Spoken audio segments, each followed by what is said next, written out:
The Cura de Ars, a memoir of Jean-Baptiste-Marie Vianney, by Georgina Molyneux. Chapter 11.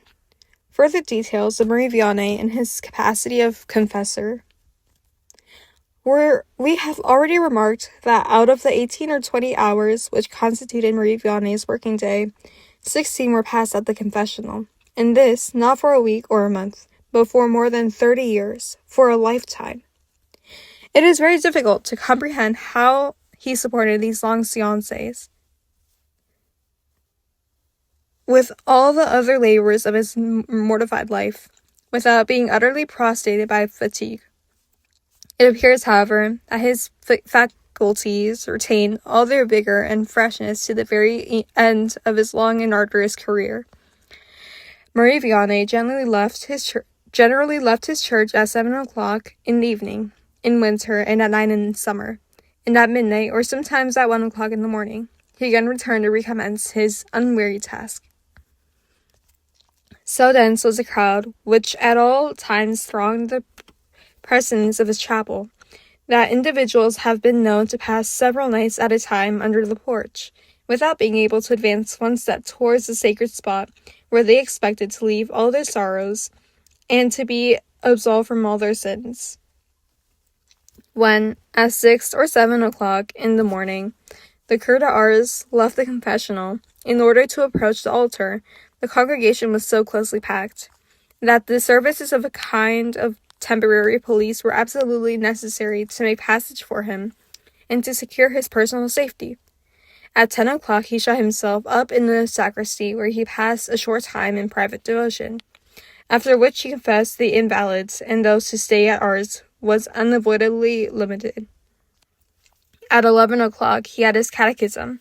When it was over, and he descended to the little pulpit from whence he had addressed his hearers, he was more closely besieged than ever by the devoted people, and it was not without difficulty that the two men, whose attendance was almost constantly necessary in order to keep some check upon the crowded audience, it was not without difficulty that they were able to pierce a way for him through the human rampart and conduct him in safety to one of the little chapels at the further end of the church, where he confessed some of the pilgrims.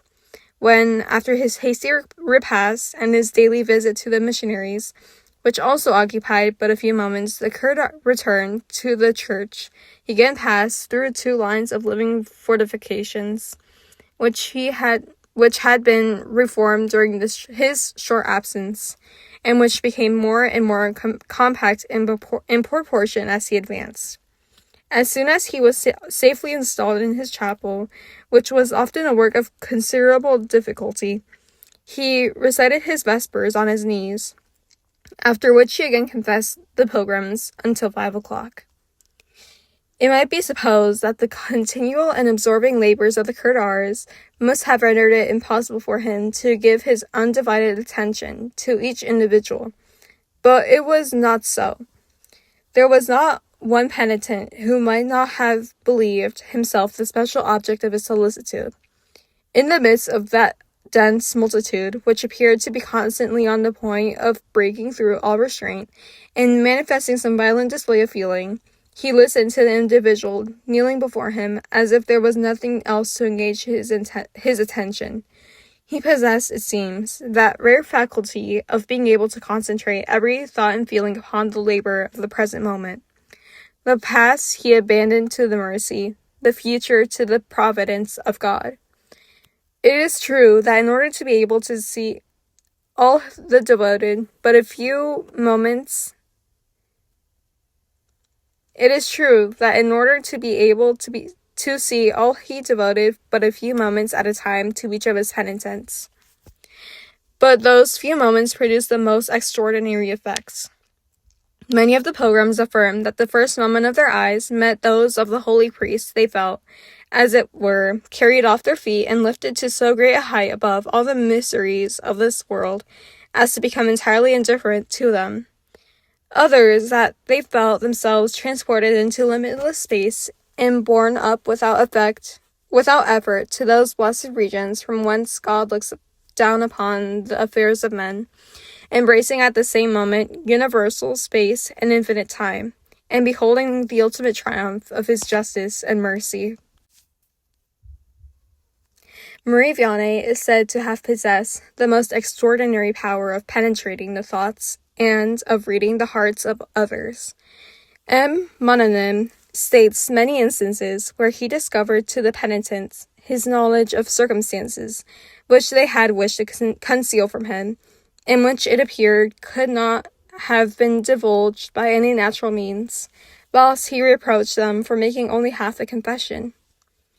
A highwayman, the terror of travellers, who had long haunted the roads and highways for the purposes of robbery and plunder, and who was known to have perpetrated many frightful crimes and excesses, suddenly became the victim of a severe and painful illness. In his extremity, he was told that those invalids who went to Ars immediately obtained their cure, and he determined, as he said, to try his chance also. Accordingly, he presented himself to the cure. Vianney at first refused to receive him, and the indignant suppliant was preparing to take his departure, when the idea occurred to him to make yet another effort, and he returned to the church. Marie Vianney saw him, and caused him to be summoned to his presence. He entered the sacristy, saying to himself, "Marie the cure will have me confess, but I can do that according to my own idea." When he had made his pretended confession, Marie Vianney, who had hitherto kept silence, said, "Is that all?" "Yes," replied the penitent. "But," responded the sagacious priest, "you have not told me that on such a day, in such a place, you committed such a crime." He then related to his astonished hearer the whole history of his life, and with more exactness of detail than he himself could have recorded it. It is affirmed that this extraordinary revelation so deeply affected the guilty man, that at once he became a true penitent, and that not only he left Ars cured of his bodily disease, but the subject also of a true and lasting conversion of heart. A lady, who for 20 years was under the direction of Marie Vianney, states that she never sustained any trial of affliction without receiving from him previous warning of its approach. Sometimes she did not understand the prophetic meaning of his words till the blow had struck. On other occasions he was more clear. "My daughter," said he one day, "call up all your strength. You are about to pass through great trials." In 6 months the unhappy mother had lost her 2 sons. An old man, who had long neglected every religious observance, came to Ars. He was a stranger in that parish, and no one knew how long it was since he had confessed. The cure entreated him with tears to perform his duty. He resisted. Marie Vianney, laying his hand on the heart of the stranger, said kindly, "There is some obstacle there. How long is it since you have confessed?" 40 years. "My friend," replied the cure, "it is more than that. It is 44 years. Numerous such statements as these could be adduced, did we not fear to weary our readers by too much repetition, as also many examples of sinners to whom Marie Vianney, after their confession, had made the following reproaches. "You have not told everything. You have not spoken of that fault. You have not declared that up to this time you have deceived your confessors, that you were at such a place, with such a person, at such a time, that you committed such a fault, yielded to such a temptation.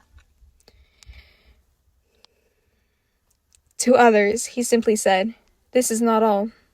You have still something to say, or you have yet one fault to confess.' Not a day passed in which Marie Vianney, discovering in the crowd some sinner more guilty, more blind, or more hardened than the rest, did not send to him to approach, or taking him kindly by the hand gently lead him to the confessional. M. Molyneux states that the principal conversions effected at Ars were the fruit of these directed and affectionate appeals.